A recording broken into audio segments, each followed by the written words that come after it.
Welcome to the Movie Vault. I'm Ben. And I'm Zach. And today, I'm sure our viewers will be shocked, but we're returning back to the Sergio Leone bucket, and we are pulling out The Good, the Bad, and the Ugly, the third movie in the Dollars trilogy. Probably the most well-known of any of his movies, just by the title alone. And the and the soundtrack.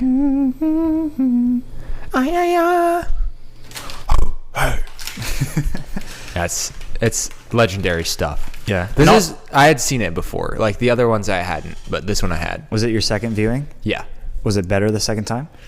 I was shocked kind of by how much I didn't remember about the movie. Like I felt like I remembered things being in the movie that were in the movie, and then there was things that I forgot about. So this is my first watch. The guy really wasn't that ugly, was he? I mean, I guess maybe not, but maybe his attitude and his spirit was ugly. Yeah. I didn't think, like, when I first saw his face, I wasn't repulsed. You know, it's not the Elephant Man. Yeah, he wasn't like Clint Eastwood, but he wasn't like horrible looking maybe. Yeah, Clint Eastwood is actually really good looking. They should have made him the good looking. Yeah, well, that's another thing we'll have to talk about. Is Clint Eastwood's character really good in this movie? Of course. Well, he didn't need to get involved. He takes his money, sure. But he didn't need to keep the ugly guy alive. But that might not be good. You might be right. Yeah. I wasn't sure. Actually, the end had me a little bit on edge because I kind of forgot like how it ended. But then I was like, oh, yeah, that makes sense. Yeah, Blondie sets him free at the end. I mean, right. Tuco should have been dead probably 3 or 4 times. So the movie itself is like a pretty simple setup. It's like there's the good guy, there's a bad guy, and there's an ugly guy. And they all are after the same thing. So there's this mercenary named Angel Eyes. He's the bad guy. And he's out looking for this guy named Bill Carson, who he knows had a bunch of money. I'm not sure how he knows he had a bunch of money, but he knows it.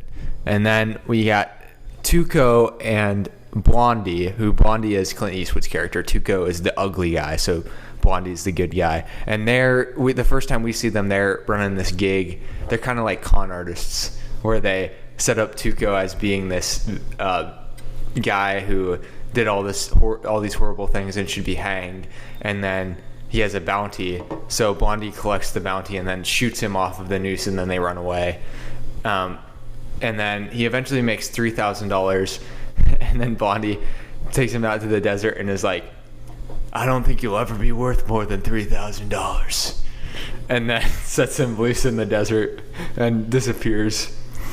So Tuco is kind of mad about this, and eventually they come back together. And I think somewhere around this point is when they discover no, not quite here. At this point, Tuco is just taking him out to the desert to have him die, basically. Yeah, torturing him. Tuco is not really a good guy. He's ugly, so apparently. Yeah, he is. I'm just thinking, like, if he's ugly, what am I? I mean, you're probably better looking than Tuco. You think? Yeah. Okay. Not to be confused with Tuco Salamanca. Oh, yeah. Sure. Maybe they got a little bit of... I'm guessing the name came from here. But when they're out in the desert, Tuco finds Bill Carson, of all people. And Bill Carson... I don't know why Bill Carson tells him about the gold, but he does. And then as soon as he hears one part, and then he's going to get water so that Bill Carson doesn't die, and then Blondie hears the gravestone, the name of the gravestone. So he has one half of the puzzle, and Tuco has the other half. So Tuco realizes, oh, I can't kill him now. I need him in order to get this money. So he takes him to the brothers, where we see there's this interesting part in the middle of the movie where Tuco meets his brother, reunites with his brother, who's a priest. And they get into this little spat where he's like, I could have been a priest or a bandit, and I chose the harder route, being a bandit. Which I guess is technically maybe true, but like morally it doesn't really make a lot of sense.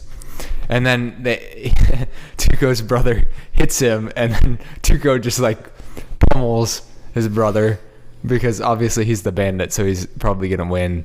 And then I don't know, you don't get a lot of closure there, but when Tuco rides off with Blondie, he's like, oh, my brother, I love my brother. He's always welcoming me. He loves me. You know, it's like he's overcompensating. Like he really does want his brother to love him, but He never wants me to leave.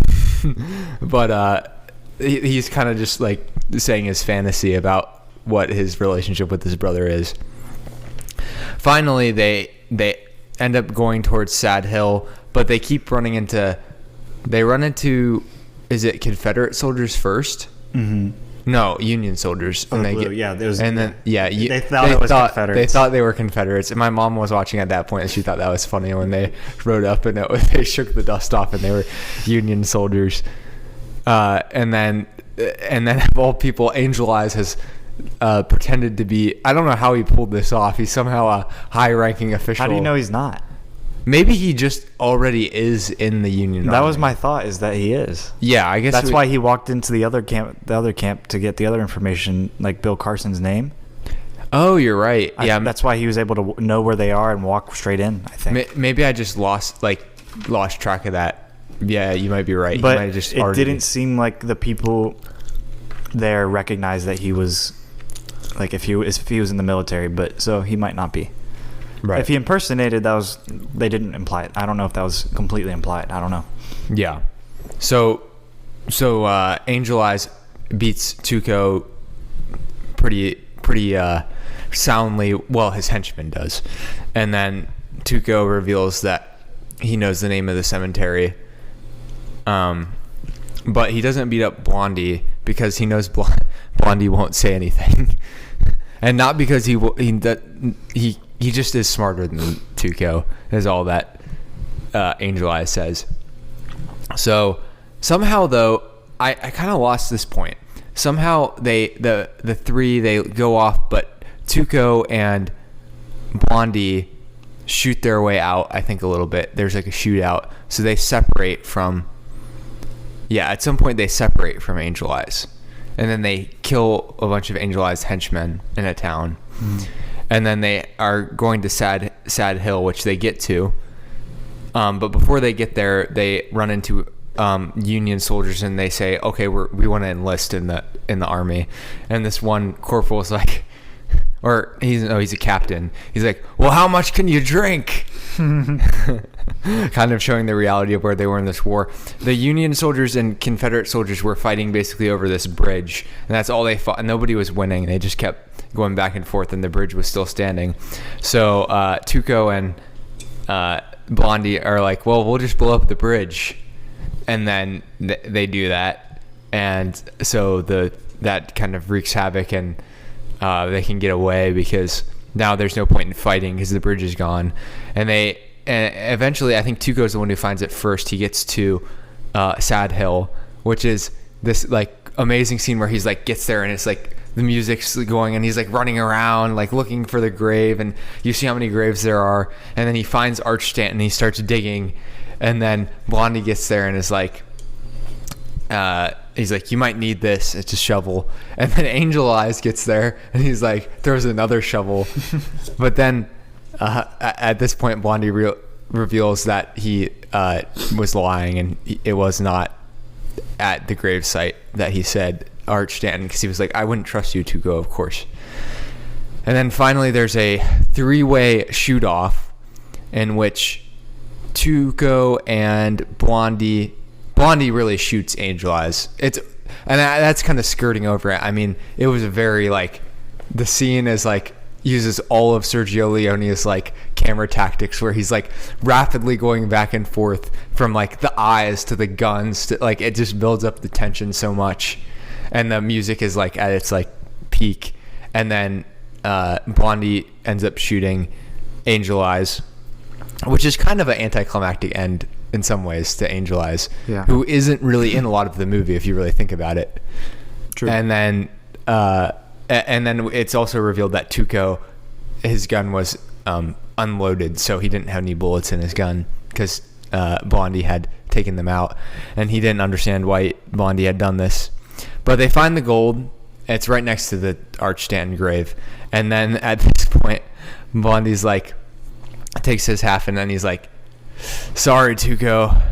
And then he has the noose, and he sets up the noose so that Tuco is standing on the grave.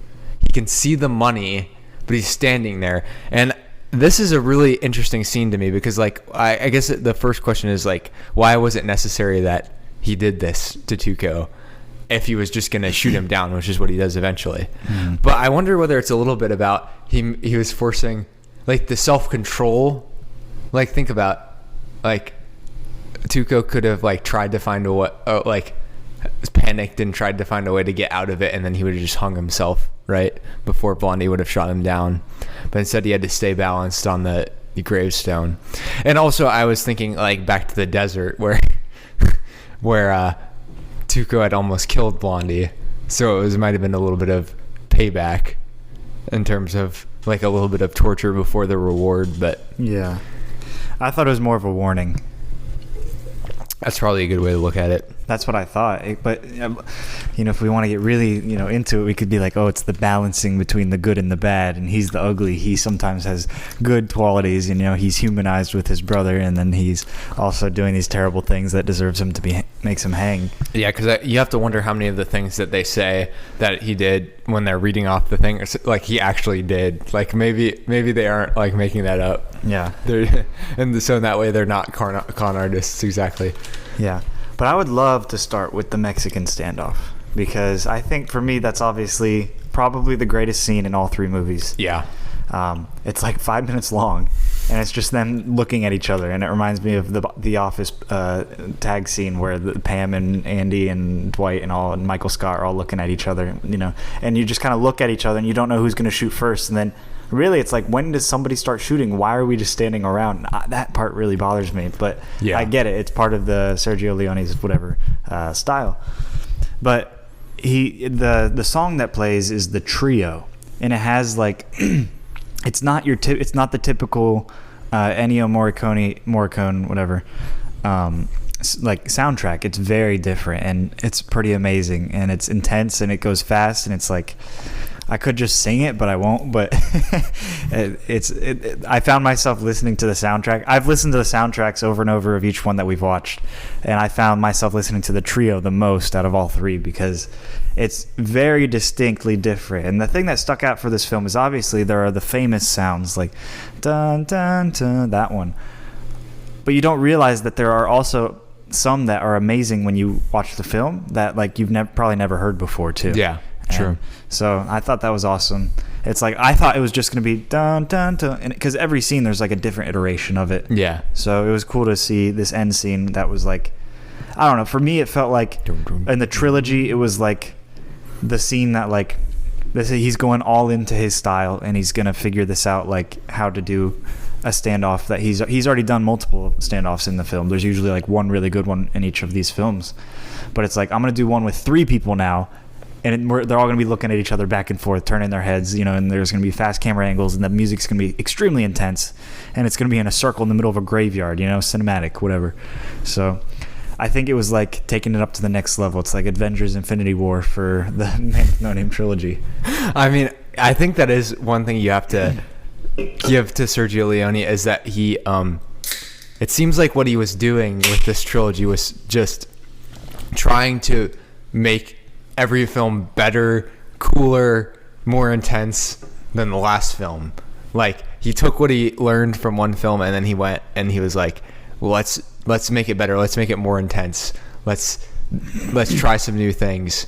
And I was thinking about it, and I do think, like, this movie just, it feels a lot different than, like, For a Few Dollars More. It does. I agree. Like, in some ways, For a Few Dollars More had more plot and character, but this movie is regarded as the masterpiece, and as, it's not even really like a character study is the interesting part, I don't think. Like, maybe Tuco has the most development of any of the characters, because on one hand you got the Man with No Name, or Blondie, who almost is never supposed to have character development in any of the movies. Maybe a little bit in the first one. I'd say more in the second one. More in the second one? Yeah, because, I mean, in all 3 films he's like always 2 steps ahead, but in the second one he's a few missteps. Yeah, it's true. That's a good point. In the first one, I only say that because it seems like they humanize him in that he, like, relates to the family and, like, wants to save them. Which in the other movies, it doesn't seem like his motivations are as, like, humane, or they're more. That's a good point, because the reason he's portrayed as good in this movie is because he doesn't let Tuco get hanged. But should he have done that in the first place? Well, like, I was trying to think of any like really good thing that he did. I mean, first of all, he was a con artist. Like, he was just conning townspeople out of their money. Like, that's not really a good thing. Like, and I don't know. It didn't seem like there was anything that made him distinctly. He wasn't as bad as Tuco or Lee Van Cleef's character. It's almost like a comparison. Like, Lee Van Cleef was torturing people in the Civil War, and Tuco was like, if he did all those things that were mentioned, then he's terrible. So, like, he's good in comparison. Is that how we're supposed to assume? Possibly. I don't know. No. Yeah, I think the ugly and the good labels were a little bit of a misnomer. I couldn't attach those labels to them, because I don't think you should have saved Tuco. If you really did those things, let him hang. Okay, you've lost your right to life at that point. And then the bad Lee Van Cleef's character. If what's the other general guy was like, as long as I'm in charge, you're not going to do anything. I'm going to make sure people know what you've done. It's like, that's a pretty intense thing to say to someone who's he was like, all right, good luck. Yeah. It's like on his deathbed. Yeah. You don't make threats from your deathbed unless you really do have a secret move or something. We'll see how that works out. Although I guess it did eventually. I mean, he did eventually die, so True. He did. I mean, in some ways that was his greed got the best of him at the end of the day. Yeah. He's going up against Blondie, the man with no name. Nobody wins against him. I agree, and that's the point I was about to make. Do you think his character has changed at all? So this is the first chronologically, right? And the third in the series. That's why people think that, I think. Right? Yeah, and it's the Civil War. I think people date the other films later than the Civil War. So how do you work with that? Do you think that his character is similar, and there's actually, if you watch him in reverse order, that there is a storyline? Or is it more of, I mean, does he learn anything that he applies in the previous movies? Does it go 3-1? Yeah. 3-2-1? That's what people think. Then maybe there's an argument to be made, just because I said the first movie, A Fistful of Dollars, is the one where he like saves the family and like sends them away and then protects them from people going after them, which seems like the most selfless thing that he did in the whole trilogy. The good refers to his future storyline. Potentially. Okay. Do I think Sergio Leone actually put this much thought into it? Not really. Why not? I mean, maybe I haven't done enough research into him, but when he made this film, there was like, people had already connected the previous two movies. Interesting. And this movie was marketed as the third film.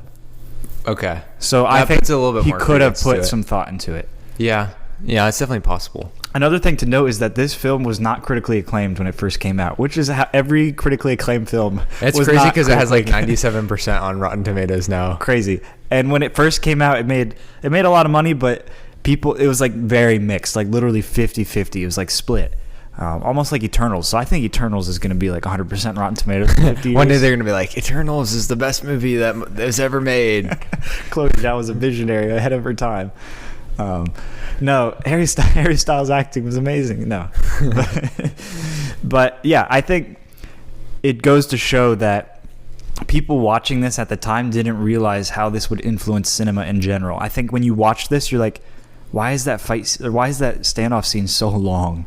I'm thinking that to myself when I first watched this. But then you realize, like, how many other shows and movies did this influence? And then you're like, well, that increases its importance. Does that mean that we rate it higher if it's important, right? I don't know. Like, some major historical events are important, but doesn't mean you think they're cool, like genocide, whatever. It's just an example. I'm just saying, like, but does that make it better? No, it makes it better because his style influenced, and people love that style these days. People love Western styles, spaghetti Westerns. People love them. It became its own genre of movies. So that's why I think now, in hindsight, people love it. Yeah. When they didn't back then. I think they were stupid back then. I think IQs have only increased. No, I'm joking. I actually think they've decreased. I agree. I think as I watched this movie, all I could think about was how it was influential. And in some ways, it's like, so The Seven Samurai was another movie we watched earlier this year that people view as being highly influential, and maybe even No, because Seven Samurai probably influenced more movies from an earlier standpoint But it's earlier known westerns. as that first like amazing, cool superhero. That's like without that, you don't have the Avengers. I truly think that. Yeah, and you don't have like other westerns that came out before The Good, the Bad, and the Ugly, like The Magnificent Seven, which is literally a ripoff of that. Of the Seven Samurai. But before the Seven Samurai, what was the film that he made that influenced the Seven Samurai? And he made it, Akira Kurosawa. I forget. But I've only seen Rashomon. No, it's Yojimbo. Yojimbo. But I don't know if that's how you pronounce it. Yojimbo was the one that they used to make a fistful of dollars, right? Yes, correct. Yeah. So that's what I'm saying. Yojimbo is the original. I think that's the source. That's Patient Zero for the We need to go back and watch Yojimbo is what I think. Without Yojimbo, we don't have the Avengers. Yeah. That's what I say. I always related to that. So, yeah, and it's crazy how influential Akira Kurosawa was. And then now Sergio Leone was very influential because it's not like he stopped making movies after this. He still made Once Upon a Time in the West and Once Upon a Time in America and Duck You Sucker, which I don't hear people talk about as much. But those two movies are also like known for being, very influential. And he did go the American Mafia route for his like very last movie, which is kind of interesting. But yeah, he had a lightning career because he died in 1989. Yeah, so, and he only had 7 films he directed. Yeah. So he just came onto the scene, blew everyone out of the water for a couple of years, and then was pretty much gone, which is crazy, but sometimes that's how it goes. His Colossus of Rhodes movie film has 2.7 on Letterboxd. Okay, that one he didn't quite light the world on fire. Ducky Sucker is 3.8. Once Upon a Time in America is 4.2. That's pretty high. And then Once Upon a Time in the West is 4.3. Wow. So not bad. No, that's great. He's got a great track record. Probably, I mean, if you think about an average, like you got to think of like, has Martin Scorsese how many? The thing is, he's made so many movies. Like, not the Hugo? What film did he do that wasn't that good? Well, Hugo was not compared to his other. That was movies, stupid. That was like a big money grab right there for him. I mean, he's had some stinkers. That's what I'm saying. So his average is a lot lower, and we'll see what happens with the Killers of the Flower Moon. I mean, The Aviator was, and then Kundun. That nobody talks about that one because I don't know that one. It wasn't very good. I don't think. He's had some odd ones. Like New York is like a vignette type thing. So I don't know. Like, yeah, Scorsese has made a lot of really good movies, but I don't know whether. I think the only other person I can think of who is sort of like Sergio Leone, but more on purpose, is Quentin Tarantino, just because he like limits himself, like in terms of how many movies he makes. Sure. So that he's putting all of his effort into one project. Yeah, I think that's fair. And he's not doing big budget Hollywood movies, is he? I have to think that Scorsese like started in like 1973, and he's like 80 years old, and he's still making movies. Yeah, Quentin Tarantino still has time ahead, but he's quitting. He's quitting while he's ahead. He's quitting while he's ahead, but he's risking not having a Scorsese like career where he's still making good movies when he's like in his 70s, because that did happen to Scorsese. I think Tarantino will go down. I think Scorsese has influenced cinema more. Yeah, but I think Tarantino's name will be more famous. Yeah, pop culturally, I think Tarantino's name will be more famous. Like, it just flows off the tongue better, first of all. Quentin Tarantino. I mean, I was at a basketball camp, and we got pizza, and the name sounded like Tarantino. Everyone was going, "Oh, it's Tarantino's." The pizza was Tarantino. Toronto's or something. You don't even think about Canada or anything. I was just like, I thought it was funny. Like, all these high school kids were like shouting out Quentin Tarantino. And when you ask if someone says their name's Quentin, someone's going to bring that up. Yeah, true. Oh, like Quentin Tarantino. Yeah, I haven't heard that one. I feel like people who don't even know who Quentin Tarantino is know his name. That's the kind of like pull he has. Or like directed by, those T-shirts that people have. And the same might be true of Sergio Leone, because I feel like I had heard his name before I knew any of his movies. Everyone knows the title of this movie. Yeah, The Good, the Bad, and the Ugly, everyone knows. Yeah, whether they're good, bad, or ugly, you know what it is. I wonder if they have a list of movies that were like directly influenced by The Good, the Bad, and the Ugly anywhere. There's a VeggieTales episode. Yeah, that is like The Good, the Bad, and the Eggly or something like that. And there's an egg. I might be getting that wrong, but that sounds right. But I remember there being like a doo-doo-doo, wah, wah, wah scene where they do like a standoff and like Larry's there. So, of course, of all people, Tarantino Django Unchained and Hateful Eight were influenced by. Well, yeah, the Hateful Eight's obviously Magnificent Seven, right? I mean, yeah, that's the same thing. And it's I know that Django Unchained was supposed to be like a spaghetti western, like so. Just a little bit more vulgar in their language. Yeah, a little bit more vulgar in their language, a little bit more violent. Yeah. But this you got to make it different somehow. This film was violent when Wallace, which is the henchman of the bad, was pushing in the eyes of the ugly. That's true. That was pretty tough to watch. But what do you think? What do you think, Ben? What do you think the message, the overarching message of this is a big question of the trilogy? Of the trilogy, is. It's a loosely related trilogy. But if this film was marketed as the third, then Sergio Leone must be planning what like a. He must have had an overarching theme. Of course, man. Oh, so it's based in the. Here's what I know about spaghetti western genre. It's based in the West, right? And it's based on this idea. It's trying to like disassemble the idea, the idealized version of the West that was like there's all these there's just heroes and villains, right? But instead there's some kind of heroes, but they are kind of shady, and then villains. They're still villains. It's just like Are you saying this is the start of postmodernism? Yeah, that's what I'm saying. Are you really? No, not exactly though, because I think it does. If you go reverse order, it does sort of build towards like him becoming a hero. So he starts out as sort of a morally gray character. Not that you really can be morally gray, but like in the vein that we think of people being morally gray, that's him, because he's not doing anything that seems as bad in comparison to his counterparts, but he's not really doing anything that's like I would never call him a hero in any of these films. No, but I think he pushes more towards that way. I know. I think of him as like a wanderer. Yeah. And then when he sees someone that needs help, if he helps, then he might be a hero. But I don't know if he really did that much. But no, he doesn't. In the first one, he did, but he was already like invested in the situation. If you know what I mean. Right. So what do you think that if there's no progression really? No, I think if you think about it, fistful of dollars, a few dollars more. Why did he name it The Good, the Bad, and the Ugly? Why didn't he name it like a bunch of dollars or something like that? You know, like all the dollars. That's true. He didn't reference like dollars anymore. I think it's because even though this film has much more money than the previous two films, $200,000 compared to, you know, whatever. And I think he didn't reference it because I think he was trying to bring home the idea that there are good and there are bad and there are ugly. And ugly is I think it's the in-between. I think Tuco really is the in-between character. And I think you see characteristics of all three that get them to this point. You know, like all three of them have greed to some point, whether they admit it or not. Blondie is greedy. Otherwise, he wouldn't be going after the 200,000. There's no point. Yeah, and all three of them lied. And I think it showed that all three of these people are pretty much the same person. Like, maybe not in personalities, but morally. Yeah. So I think that's what this film's showing. I think this is the start of postmodernism, and this film degraded society. Right. Yeah, I think this is it. Yeah. Yeah, it wasn't Kant.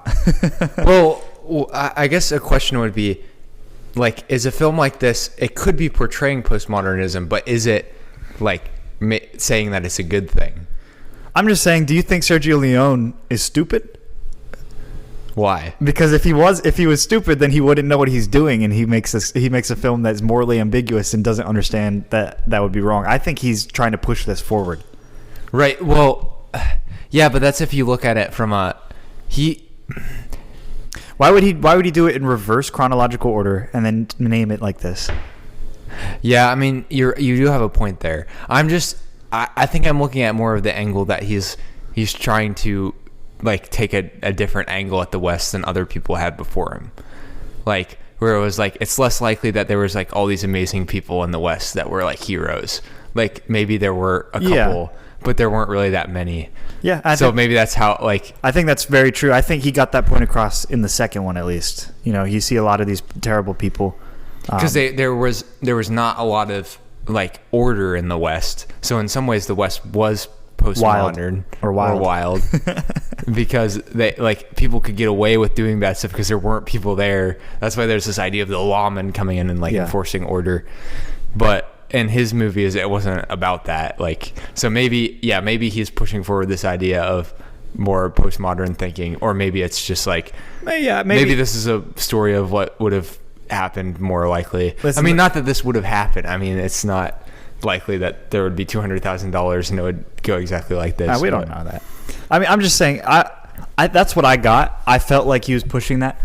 But it could be just a message like nobody's really good, which would be a good message. I mean, that's kind of I kind of got that too, like, because I mean that's what we're questioning ultimately. We're like, what makes Clint Eastwood's character good? Like, it doesn't seem like there's anything that, because there's truly nothing he could do, even if he was the greatest hero. He would still have flaws and not be good ultimately at the end of the day, right? But he made this film, and I'm guessing, this is my guess, he made the title after the film, because I'm guessing he assigned each of those different characteristics that he wanted to show something.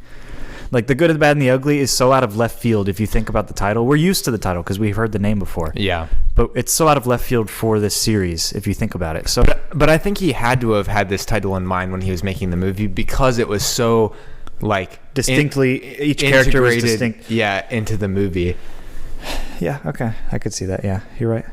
I think you're right now. I do. I think I'm changing to your side. But I also think that he specifically assigned this character to be good, knowing full well that this character is not that great. Yeah. So I agree with that. That's why I'm going for a more postmodern take about it. Yeah, what is good? and in this movie, it's like, I guess I don't even know how to describe what this version of good is in his. I mean, You're right. It's much more ambiguous and gray. Now, I have another question. Do you think Lee Van Cleef was better as Mortimer or as the bad? I liked him better as Mortimer. I do too. Yeah. I think he got more screen time. He's better as a friendly guy. Yeah. He's got such a funny mustache that, like, when he smiles, it makes you, like, trust him. Yeah. And maybe after you saw him as a good guy, it was harder to, like, picture him as a bad guy. I don't know. Do you think Sergio Leone casted the same characters, like the prospector guy and Lee Van Cleef, in different roles in the same way that, like, Leonardo DiCaprio would be in a Scorsese movie? They would never do it this way, though, in a trilogy in modern days now, because they'd consistency. be too worried about consistency. But back then, they probably didn't care as much. About that. Do we know any like in life? Do we know any other films that you in the same world use two different actors for two different, or the same actor for two different characters? It's got to have happened, you'd think. But in, like, famous big movies. There's not one that comes to mind. Okay, I've thought about it a lot. I couldn't think of one. Yeah, maybe it hasn't happened. I'm just curious why. He had a pretty good budget for a few dollars more. I think he just liked him, and he was probably easy to sign on again. Okay. I think it was probably ease, but that might be a boring answer. Yeah, I don't know. I think The Prospector was good. He died before the filming of this. And Lee Van Cleef was also American, right? So he could have signed him on for 2 films or something like that, too. Okay.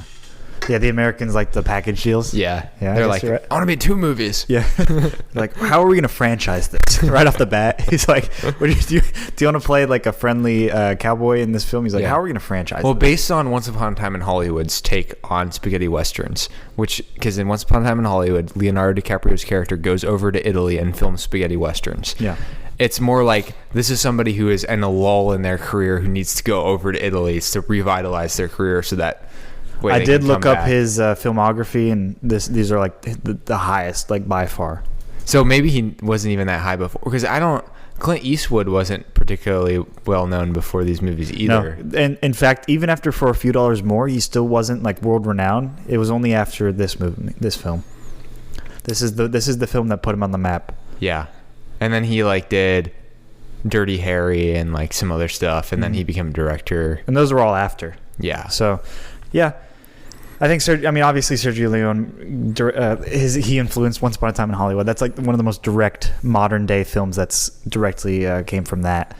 And I didn't like that film. We that's our second episode. You can go back to that. But I think what I didn't like about it was that it took, like, 2.5 hours to get to the action. It's a hangout movie. And it really is. And I just didn't like the structure of the film. I think I can articulate what I didn't like about it better these days, because back then I was, like, just kind of mad, and I said, like, I didn't like this and that and this, but from thinking back, it really was, for me, the buildup was not worth it. But I think the ending was cool, but I think it influenced this in showing that Leo's character really was like, these actors are not doing like, they're not doing great in their careers, and then them going to do a spaghetti western is like trying to save their career, or is it like a spaghetti western is the last resort? I'm curious. It might be the last resort, more like, because if they didn't have like much of a career before, you'd think that this would be like, okay, this is a job that I can get that they're going to pay me for, so I'll go do this.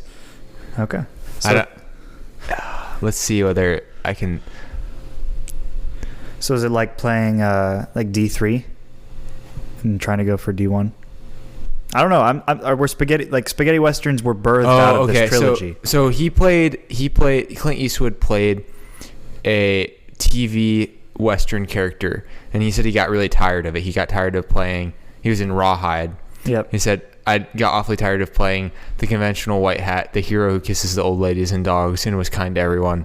I decided it was time to be an anti-hero. So they're pretty much. That's why I think already like they already had the word anti-hero. So back I then think too. that.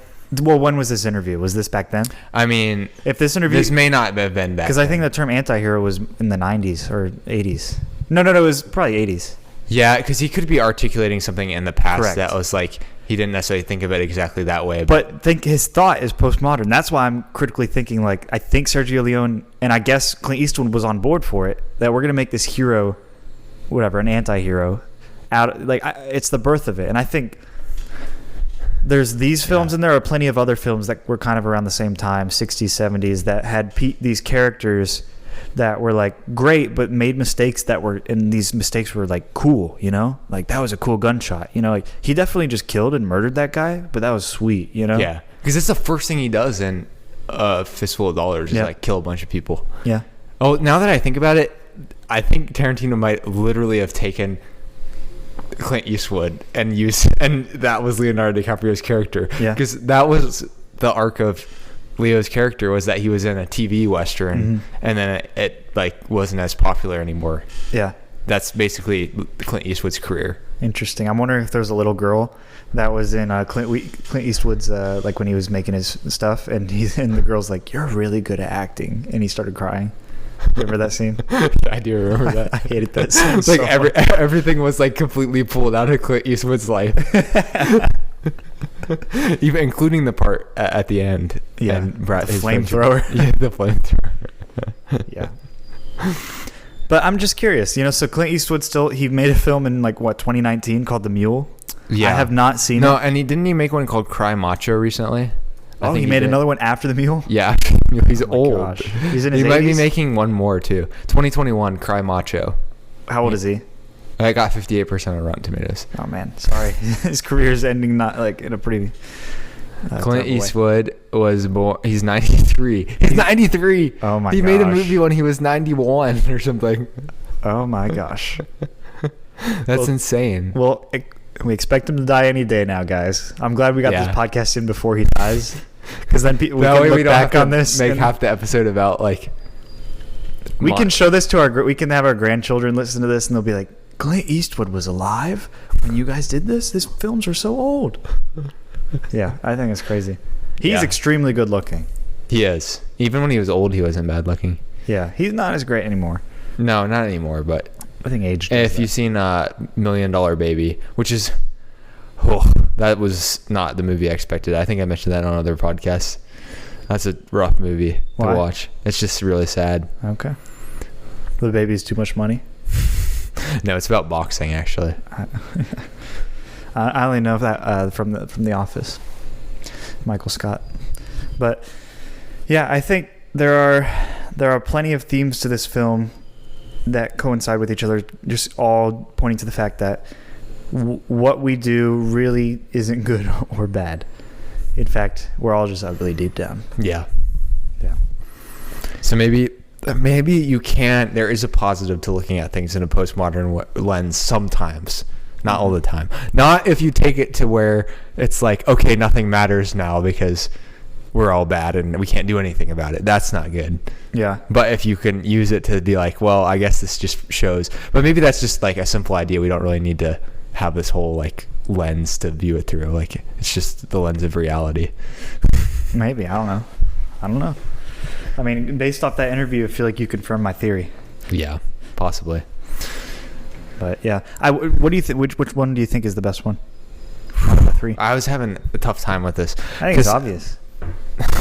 That doesn't make me feel better. I like the first one, but I do like this one probably the most. The Good, the Bad, and the Ugly. Yeah, I think they get better. Yeah. Each one gets better.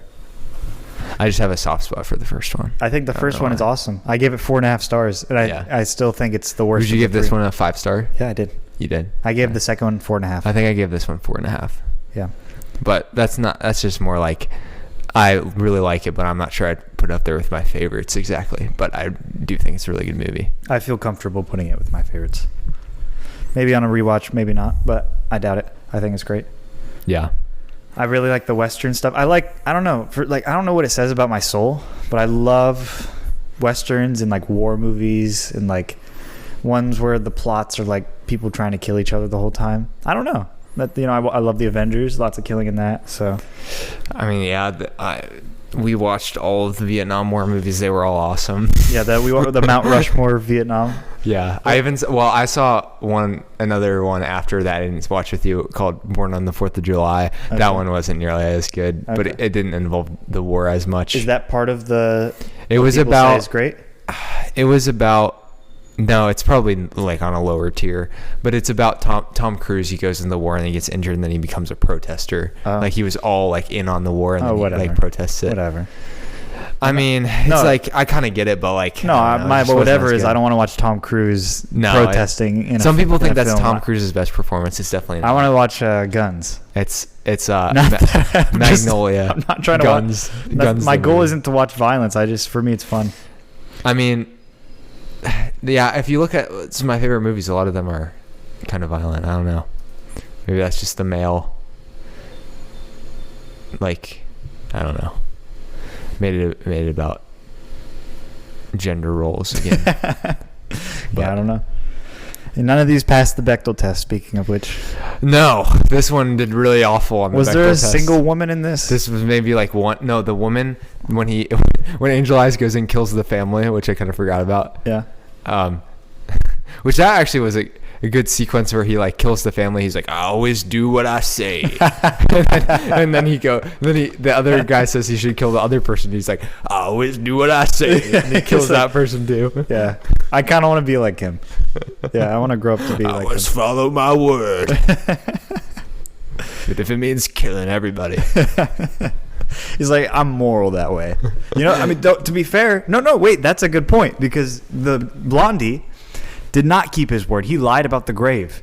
We don't see the bad lie at all. In fact, he keeps his word at every point, and he makes a point to point out to the audience that he keeps his word. Yeah, he does that bad guy thing where it's like, it's okay that I do a bad thing because I am consistent with the bad things that I do. Yeah. I mean, that's what in No Country for Old Men, what Javier Bardem's character tries to do. Yeah.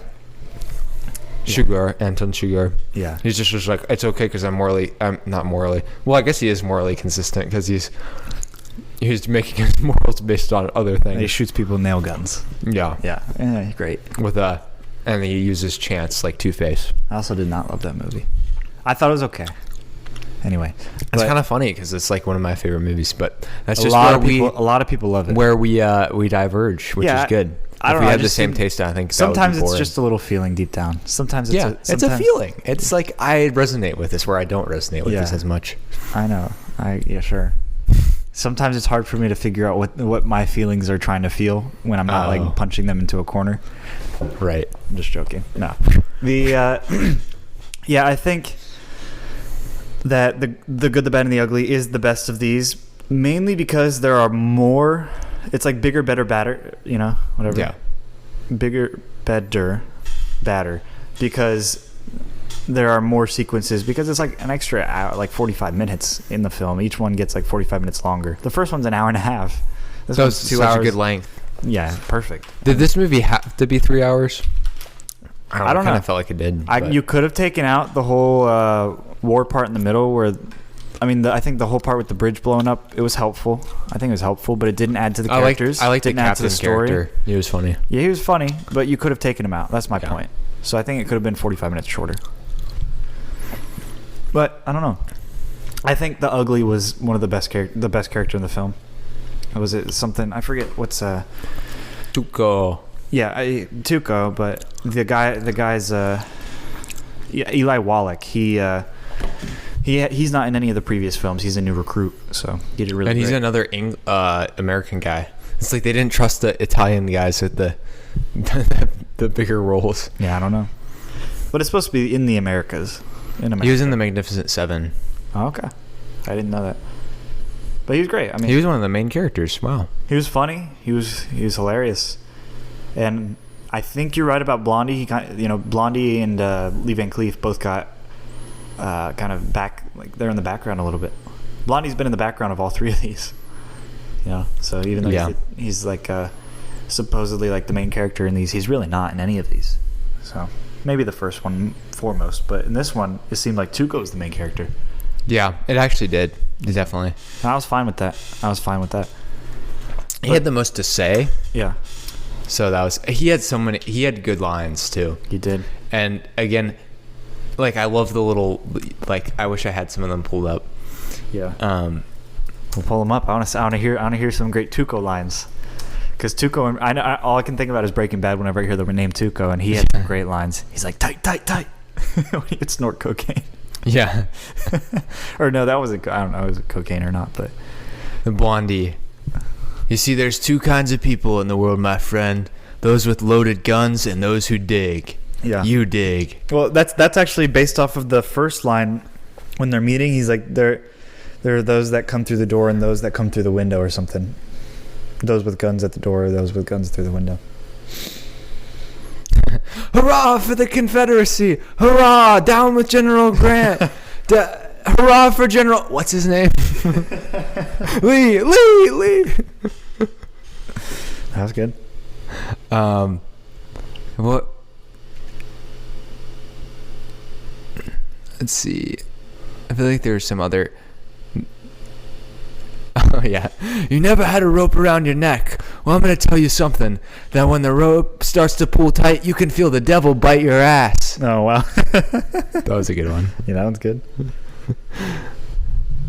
What's the one? I'm thinking of the one that he's talking about, like... Oh, yeah. Where Blondie's like... You might run the risks, my friend, but I do the cutting. We cut down my percentage, and I'm liable. It's liable to interfere with my aim. He's like saying, like, yeah, that was a good one too. Because the sparring between them when they were like, because he has the rope around his neck, but Blondie makes a good point that like it wouldn't work if he wasn't there to shoot the rope, so it's kind of equal job. True. So yeah, a lot of good lines. You kind of have to watch the movie for them to be really good, but true. Those who have not watched the movie and would be listening would be like, okay, yeah, but like great, hilarious, so funny. You should have been in the movie, Ben. Come on. Yeah. So this was 66. Yep. Okay. They made them right back to back, 64, 65, 66. Yeah, that's churned them out. That's impressive. Hard work. Okay. A lot of blistering hot days in the desert. Yeah. In Italy. So, yeah, I mean, I still think that this is probably one of the greatest trilogies, OAT, just because the style is so influential, and we can see it in everything. Just go to the theater and be like, that was Sergio Leone. Probably you see this new Wes Anderson movie, Asteroid City, probably something inspired by The Good, the Bad, and the Ugly. They'll be like in the background. And there'll be like they do the standoffs. That's Sergio Leone, right? Yeah, the standoffs. Any standoff, yeah, you can just say it's Sergio Leone. Standoff is literally in it, like SpongeBob has probably standoffs in it. I'm just guessing, and I'm betting my mother's life on that because I know 100% that SpongeBob has a standoff in some episode or movie. Yeah, probably somewhere. Sorry, Mom, but I'm completely betting that. The listener who goes through and watches all the SpongeBob episodes just to try to prove you wrong. It takes my mother. No. That's fine. But yeah, I'm excited. I don't know what it's gonna be. Sad moving on to something else. I don't know what we're gonna move on to. I have no idea. Okay. It's an off-cast But it was topic. fun. It was fun to dive into this. I kind of want to personally finish out his movies. Four left. Yeah. Be nice. It was also kind of interesting to look back. We haven't released maybe as many episodes this year as we normally do. But a lot of the episodes that we've released... High quality. Smoking a cigar. High quality. Like Clint Eastwood. Yeah. Have been older movies. So we've definitely swung a little older. Yeah. Because you don't like Citizen Kane, Seven Samurai, Platoon is from the 80s. Yeah. These three movies. So, we're starting to we have respect for our elders, the elders of cinema. Yeah, for sure. And they're all about to be dead. Yeah. Clint Eastwood will die soon. And we are there to take their place. Yeah, for sure. One day, the Movie Vault. Written and directed by the Movie Vault. And then when I cut you out, written and directed by Zach Leewald. And then we'll start doing spaghetti westerns. And then I'm gonna make a movie about how Zach cut me out. Yeah, and then once we're both dead, we'll both be like, all this stuff will come out about us, like terrible things that we did, and then make a movie like Neverland. Not that we do anything like that. Like the Michael Jackson document, how like these great people have like terrible things about them, Yeah, it comes out after they die. Yeah. Like a Ravi Zacharias. That's a terrible one. I don't know why True. I brought that up. That made me sad. lots of people who have made mistakes that hide them. Yeah. But anyway, any final closing comments, Benjamin? No, not really. I mean, you got to watch this movie. You haven't watched it. That's pretty much it. Yeah. Okay. If you haven't seen it, you got to see it. Okay. That's a Benjamin recommendation. And Clint Eastwood served as mayor of Carmel by the Sea, California for 2 years. So there's that. Of course he did. Like Arnold Schwarzenegger, getting into politics. And he's a Caitlyn cultural Jenner. icon of masculinity, according to Wikipedia. Well, good for him. I'm glad for him. I want to be more like him, I guess, because of that. We'll start smoking now. Just go into the hospital with a cigar. Wait, he was married to Angelina Jolie? No, that can't be right. He had to have been like 100 years older than her. Okay, now I'm getting distracted. This doesn't matter. I mean, she's not even 60. So, he's at least 35 years older than her. Anyway, I think my closing argument is, if you haven't seen this movie, you should know. I think you should probably at least appreciate the Sergio Leone trilogy. And if you don't watch it, at least understand that what you're watching, it's a gift, okay? You didn't do anything about it. There's nothing you can do that make you deserve it. Just like salvation, we just have to accept it and just be there. That's True. it. We're just there. We just exist, and it happens. Okay. Yep. So you exist, and therefore you get to enjoy the splendor of Sergio Leone and Ennio Morricone. Who you probably didn't talk about enough. Yeah, and who did the amazing soundtrack. He did the trio, and he did The Good, the Bad, and the Ugly. That's the first song that is in the movie. And he did all three of these films, and that's hard work. He had to be writing like Beethoven at his desk all day, right? Probably. Or going out into nature and hearing a squirrel go, and be like, I got it. It was probably like a hummingbird, or not a hummingbird, like some bird. And it was like, that's my advice. So just enjoy the splendor of life because of these people who have come before you. And remember that anytime that you're struggling, it's probably not as bad as the people before you who went through the bubonic plague. So, Yep. That's all I have to say. I'm just saying the Civil War sounds nasty. So Yeah. Civil War's probably worse. Then COVID. Even World War then II. COVID. World War II's worse than COVID by a lot. We should say the word COVID 18 more times so that we get learn more about COVID-19 on the episode. That would get us more attention. First of all, that's all we care about. Yeah, vaccine, COVID. Good thing we're not monetized. It doesn't matter. Yeah, we really got to pump our Spotify numbers up to get money again. Everybody have like 8 children and make them all listen on separate iPods. Yep. Or that's our current strategy right now. Yeah, we have to. What people group? I shouldn't ask that. Never mind. Okay, all right. All right. Well, I guess it's time to plug our stuff. Yeah. So the Movie Vault Pod on Instagram, Movie Vault Pod on Twitter. Email us at themovievaultpod@gmail.com, which I actually should check real quick because I told some people to email it when I was in London. So we'll see whether any of them actually did. So that was. I'm a Brit. I'm British. Extra time. We did get our England listens did go up. So. If you're a friend of Ben's from London, hello. I haven't gotten any, but if you haven't yet, you should email themovievaultpod@gmail.com. We don't all just put shrines to guns here in America. I know you guys told Ben that we'd bow down to guns here in America. That's all you guys were concerned about. That's not what we do, okay? We like movies. That's what we're here to talk about.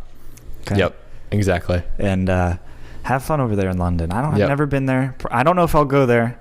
I hear it's foggy. Is it foggy? Not when I was there, but it probably is. Okay.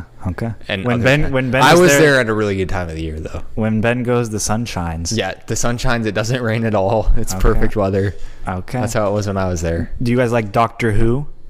Did anybody bring up? Hey, did you watch Doctor Who? I honestly don't think anybody. Did anybody bring up the BBC network? Not really. No. Did anybody bring up Sherlock? Nope. That's all I know about Britain. Yeah, but then again, you have to remember that I was talking to a lot of people who weren't necessarily from Britain. They just lived in London. Just in London, okay. So it's pretty diverse. Actually, K-dramas were very popular. I heard a lot of people talk about K-dramas. Okay, well, that's... Okay. Well, is it like New York where like all types of people live there? Oh, yeah. Okay. Oh, yeah. Okay, I don't know anything about it. It's like the only thing I know about you guys is that the Doctor has saved you guys so many times. Yeah, I mean, they wouldn't be there without him. And they never mentioned him barely at all. It's like they don't have any respect. That's true. They're just like, what are those Americans doing with those guns? Yeah, that's basically all they want. And they're like, COVID-19. Okay. All right. Well, that should get us some lessons. All right. Well, thank you for talking with my friend Ben and not killing him. I thought he was going to die. All right. Yep. Well.